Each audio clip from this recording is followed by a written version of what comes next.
स्वर्णिम विजय वर्ष के अवसर पर मंडी में विजय मशाल यात्रा का आयोजन। मुख्यमंत्री बोले, भारत देश का नेतृत्व मजबूत हाथों में। भारत को आंखें दिखाने वालों को सेना ने दिया है मुंह तोड़ जवाब।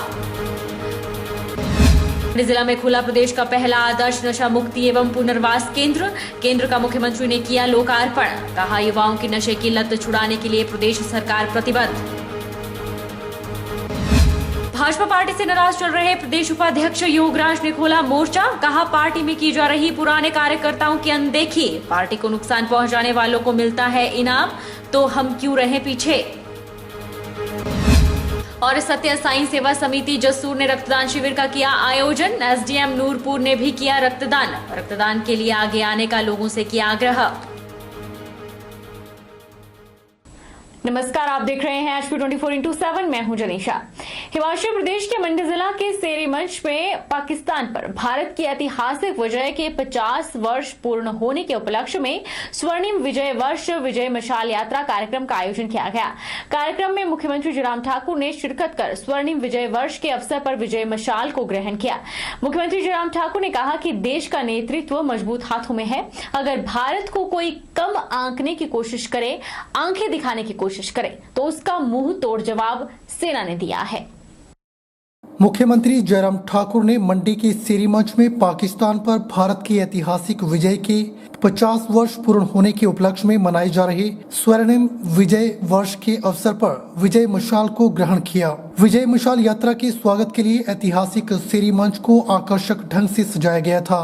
मुख्यमंत्री ने कहा कि यह आयोजन 1971 के युद्ध में भारत की ऐतिहासिक विजय के 50 वर्ष पूर्ण होने के उपलक्ष्य में मनाया जा रहा है। उन्होंने कहा कि यह आयोजन न केवल 1971 में पाकिस्तान पर भारत की शानदार विजय की याद दिलाता है, बल्कि यह बांग्लादेश की जन्म की कहानी को भी बताता है।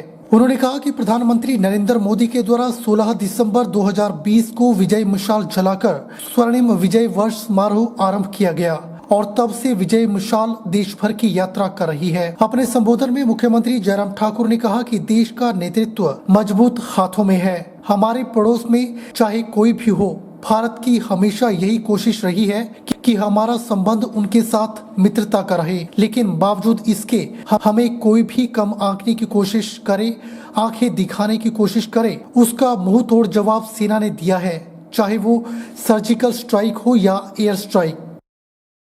विजय वर्ष न केवल भारत की पाकिस्तान पर 1971 में शानदार जीत को याद दिलाता है, बल्कि यह बांग्लादेश के जन्म की कहानी भी बयान करता है, क्योंकि इस लड़ाई के समापन के साथ एक और देश का जन्म हुआ जिसका नाम बांग्लादेश है। 16 दिसंबर 1971 को ढाका में 93,000 पाकिस्तानी सैनिकों ने भारतीय सेना के सामने आत्मसमर्पण कर दिया था। अगर कोई इस प्रकार से भारत को कमजोर आंकने की कोशिश करे और भारत को अगर आंखें दिखाने की कोशिश करे, उसका मुंह तोड़ जवाब भारत की सेना ने दिया है। चाहे हम सर्जिकल स्ट्राइक की बात करें, चाहे हम एयर स्ट्राइक की बात करें, ये दोनों घटनाएं छोटी घटनाएं नहीं, बहुत बड़ी घटनाएं हुई हैं और जिसका संदेश मैं कह सकता हूं पूरे विश्व में एक अलग तरह का गया है।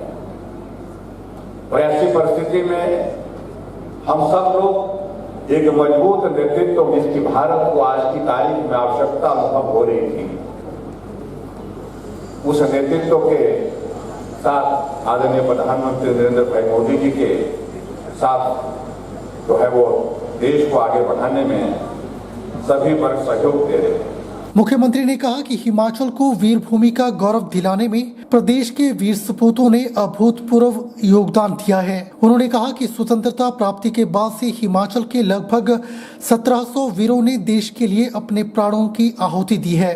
उन्होंने कहा कि प्रदेश के जवानों की वीरता इस बात को प्रदर्शित करती है कि राज्य के सपूतों को 4 परमवीर चक्र, 2 अशोक चक्र, 11 महावीर चक्र और 23 कीर्ति चक्र मिले हैं। उन्होंने कहा कि राज्य के कुल 1111 सैनिकों को विभिन्न पदकों से सम्मानित किया गया है। जयराम ठाकुर ने कहा कि वर्ष 1971 के भारत पाकिस्तान युद्ध के दौरान हिमाचल के 261 वीरों ने अपने प्राणों की आहुति दी थी। मुख्यमंत्री ने कहा कि राज्य सरकार ने भूतपूर्व सैनिकों के कल्याण के लिए कई योजनाएं आरंभ की है। उन्होंने कहा कि राज्य के भूतपूर्व सैनिकों और सैनिकों के आश्रितों को सरकारी नौकरियों में आरक्षण देकर रोजगार के अवसर प्रदान किए जा रहे हैं। स्वतंत्रता प्राप्ति से अब तक हिमाचल के लगभग 1700 वीरों ने अपने प्राण की आहुति दी है। स्वतंत्रता प्राप्ति के उपरांत प्रदेश के सपूतों ने 4 परमवीर चक्र, 2 अशोक चक्र, 11 महावीर चक्र तथा 23 कीर्ति चक्र प्राप्त किए। प्रदेश के कुल 1111 सैनिक विभिन्न पदकों से सम्मानित हुए। प्रदेश के पूर्व सैनिकों व युद्ध में शहीद सैनिकों अथवा भूतपूर्व सैनिकों के आश्रितों को 12% आरक्षण के अंतर्गत श्रेणी 3 व श्रेणी 4 के पदों पर रोजगार के अवसर प्रदान किए जा रहे हैं। द्वितीय विश्व युद्ध के नॉन पेंशन योद्धाओं को 10,000 रुपए, उनकी विधवाओं को 5,000 रुपए प्रति माह आर्थिक सहायता दी जा रही है।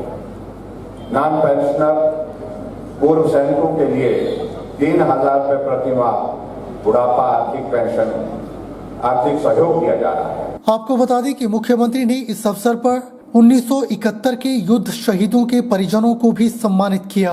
उन्होंने साइकिलिंग अभियान को भी हरी झंडी दिखाकर रवाना किया। इस अवसर पर सेना के जवानों एवं अन्य सांस्कृतिक दलों के द्वारा देशभक्ति पर आधारित कार्यक्रम प्रस्तुत किए गए। मुख्यमंत्री ने शहीद स्मारक में जाकर शहीदों को श्रद्धांजलि भी दी। वहीं स्वर्णिम विजय वर्ष विजय मशाल यात्रा कार्यक्रम में लोगों ने भी अपनी उपस्थिति दर्ज करवाई। मुख्यमंत्री जयराम ठाकुर ने मंडी जिला के रघुनाथ का पद्धर में प्रदेश के पहले सरकारी क्षेत्र के 20 बिस्तरों की क्षमता वाले आदर्श नशा मुक्ति एवं पुनर्वास केंद्र का लोकार्पण किया। जयराम ठाकुर ने कहा कि प्रदेश सरकार ने मादक पदार्थों की तस्करी को गैर जमानती अपराध की श्रेणी में रखा है और इस अपराध में शामिल लोगों की संपत्ति जब्त की जा रही है। मुख्यमंत्री जयराम ठाकुर ने मंडी में नशा निवारण एवं पुनर्वास केंद्र का लोकार्पण किया। मंडी जिला के रघुनाथ का पद्धर में खुला नशा निवारण एवं पुनर्वास केंद्र प्रदेश का पहला केंद्र है, जहां युवाओं की नशे की लत को छुटकारा मिलेगा।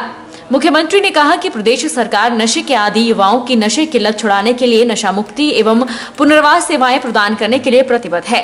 उन्होंने कहा कि प्रदेश सरकार ने नशे की आपूर्ति और मांग को कम करने और नशीले पदार्थों के सेवन से होने वाले नुकसान को कम करने के उद्देश्य से राज्य में त्रिस्तरीय रणनीति लागू की है। जो सबकी चिंता का विषय आज की तारीख में पूरे प्रदेश में है, प्रदेश क्या पूरे देश भर में, जिस प्रकार से नशे का प्रचलन लगातार बढ़ता जा रहा है और उसके कारण हमारी नई जनरेशन, हमारी पीढ़ी जो है वो बहुत बुरी तरह से जो है उसकी जकड़ में। उस दृष्टि से सरकार की ओर से प्रयत्न होने चाहिए, प्रयास होने चाहिए ताकि उनको उस नशे से, उसको अगर आदत लग गई है उसे बाहर निकालने के लिए और उनके रिहैबिलिटेशन के लिए और उनके डी एडिक्शन के लिए उस दृष्टि से शुरुआत यहाँ मंडी में आज यहाँ की गई।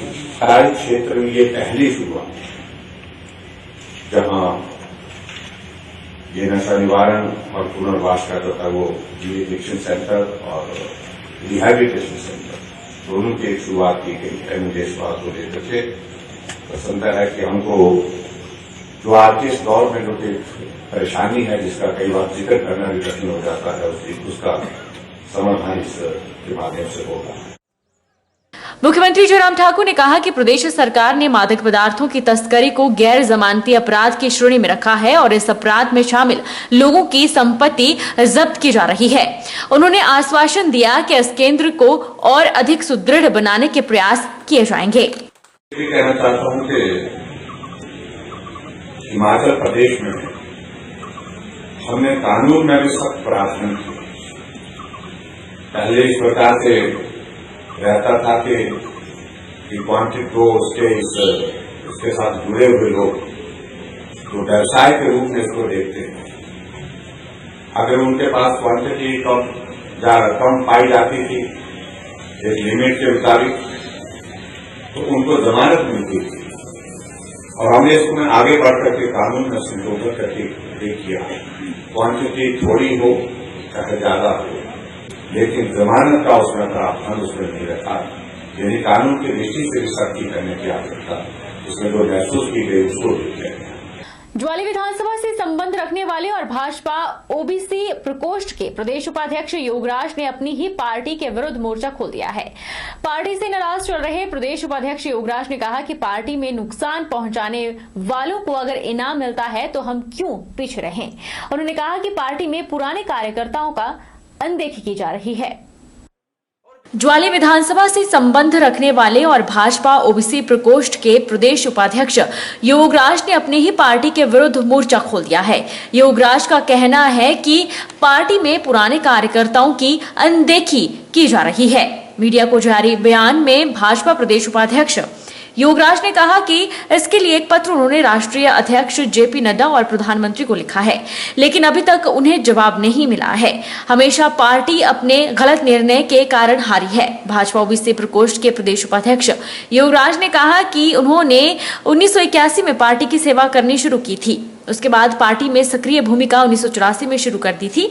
उन्होंने बताया कि उन्होंने अपना राजनीतिक सफर पंचायत प्रधान से लेकर जिला परिषद तक और पार्टी में कई महत्वपूर्ण पदों पर रहते हुए कई जिम्मेवारियों को बखूबी निभाया, लेकिन आज पार्टी में पुराने कार्यकर्ताओं की अनदेखी हो रही है। मेरा तो दो टुक जवाब है, अभी समय है और विकल्प खुले, किसी को कोई रोक नहीं सकता, ये लोकतंत्र है।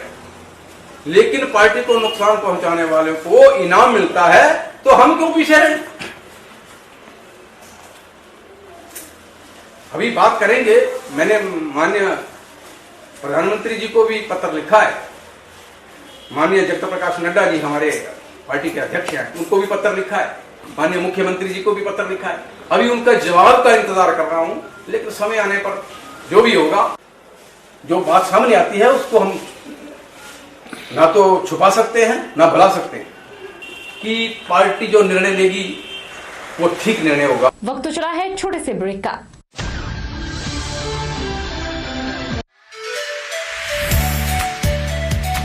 Abhilashi Group of Institution, where you can get admission in 2021 and 22 for BTech in Civil, Mechanical, Electrical and Computer Science Engineering, Diploma in Civil, Mechanical, Electrical Engineering, B Pharmacy, BSc Nursing, PB BSc Nursing, A&M, GNM, B.Ed, DLed, MSc in Physics, Chemistry, Botany. For detailed inquiry, please contact Abhilashi Group of Institution, near Chowk, Tehsil Bal, District Mandi, Himachal Pradesh.